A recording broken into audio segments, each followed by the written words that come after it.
World leaders have gathered at a luxurious mountain lodge tucked into the base of the Canadian Rockies for the G7 summit.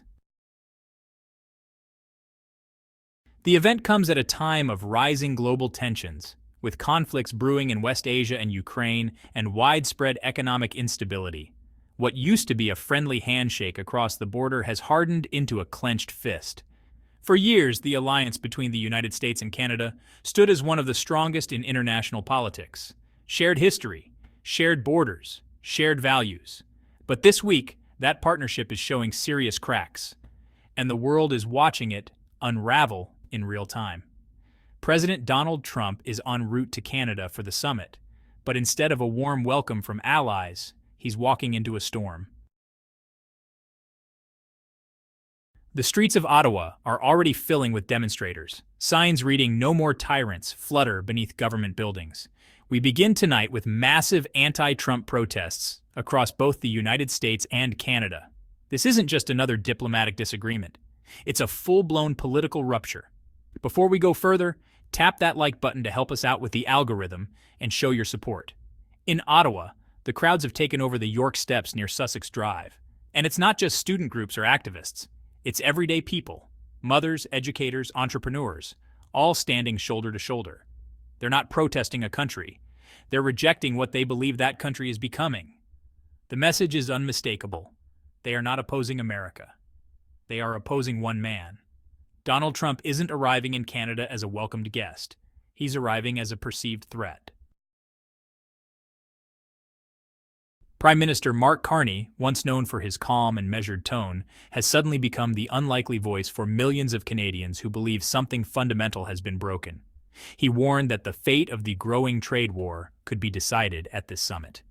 Carney spent the past week preparing for his next face-off with Trump, as well as his first time hosting as G7 chair. What he didn't say, but everyone knows, is that this summit isn't about negotiation. It's about confrontation. A direct clash between a former partner and a country that no longer recognizes that partnership.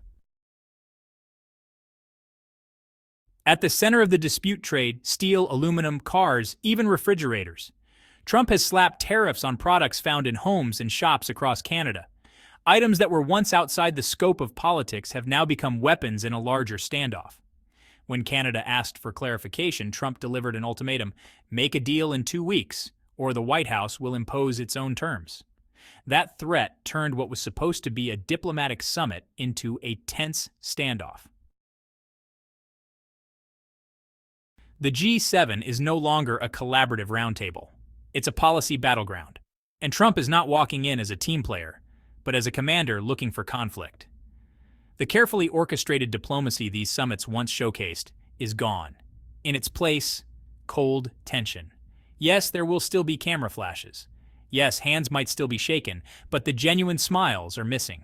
Trump may show up with his usual bravado, but that won't land in a country that feels it's already moved past him. And the proof? It's in the streets. Before we continue, make sure to hit that subscribe button to stay connected with the channel. Outside the U.S. Embassy in Ottawa, protesters fill the steps. What started as backlash against economic pressure has morphed into something more personal. Demonstrations aren't only happening in Canada, they're spreading across North America. The anger isn't just about policy anymore, it's about fear. Many feel that Trump's America isn't just erratic, it's dangerous. The chants are less about anger and more about warning. No tyrants here, one banner declares. Another simply reads, "We remember the 1930s. That might sound like an exaggeration, but those words aren't coming from politicians. They're coming from people who have seen history before and recognize the signs when it starts to repeat. One dual citizen interviewed on site spoke with emotion shaking her voice. What's happening in the US right now? She said it reminded her of Germany in the 1930s. This isn't political drama, it's real fear. She's not focused on tax policies or foreign deals. She's afraid of authoritarianism creeping across borders, and she's far from alone. Across Canada, more voices are rising, not in opposition to America, but out of concern for what it seems to be becoming. They see a country once symbolizing liberty, now driven by ego. They see a leader using power not to serve, but to punish. And these voices are filling the streets, not with rage, but with clarity. Because what's at stake here isn't just trade, It's trust. Global trust. Trump calls himself a master negotiator, but what happens when no one wants to negotiate anymore? What happens when a partner stops playing by his rules? That's what Prime Minister Mark Carney is doing now. Standing firm, not with anger, but with resolve and with the backing of an entire nation. Canada's resistance goes beyond economics. It's about principles. This G7 summit was meant to be a moment of global unity. Instead, Trump turned it into a stage for America first. He escalated steel tariffs.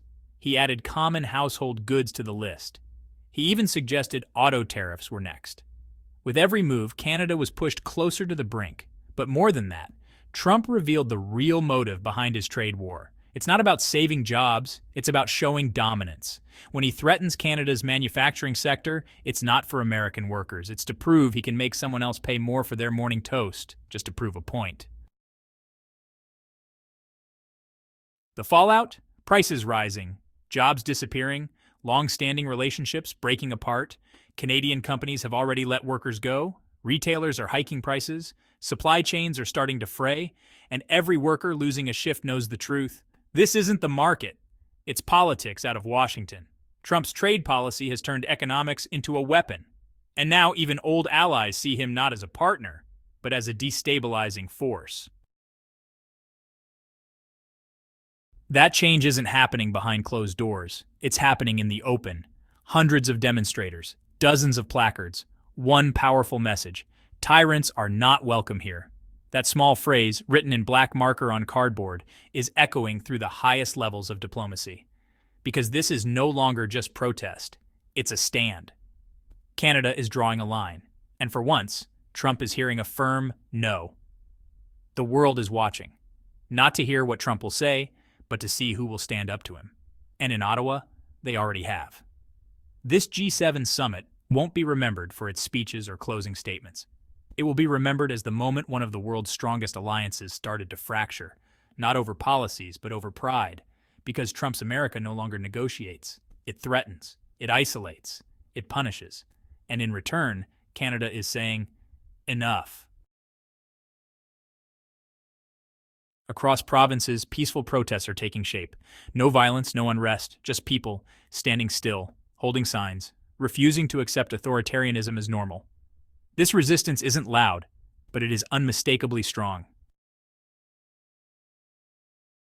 Trump may arrive in Canada with a full motorcade. He may attend high-level meetings in immaculate halls. But outside, on the streets, on the steps, history is being written, not by presidents, but by people. And their message is louder than any press release. We see what's happening, and we will not be silent.